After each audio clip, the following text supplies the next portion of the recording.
ka ng infeksyon. Hinig na ko! Siya, isiwala, diwa! Diwa, saan pa? Oh, okay. Ngalan sa Amahan, sa Anak, o sa Diyos Espiritu Santo.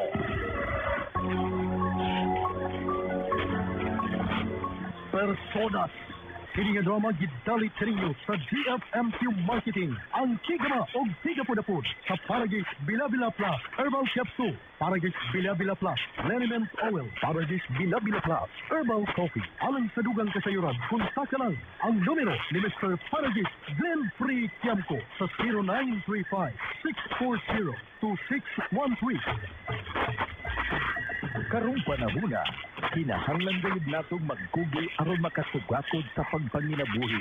Tungod sa sobrang kakapoy, isip ko sa ka-driver, si Joseph Dodong Buntag, ligamit sa Paragis Bila-Bila Herbal Oil, ug iyang gihaplas sa iyang nagbinuhod nga tiil, ug maayo na ang iyang gibati karon. Usa mo kasinatan yun. Sa tinuod lang yun, ako, gaya-gaya yun ko. Kaya ako, na ako nagtrabaho sa video network bank, messenger ko. Dahil ko, mati ko, tagom. Kada adlaw yun na. Sa panahon nga ulan, init, nasugatan ako. Maminod akong kalawasan, akong tiil, dahil tungod na gining ula itong masugatan, dahil mati ko, tagom. Pag ulit na ko sa balay, mawala akong ginagamit yun. Nahaplas nga bila-bila.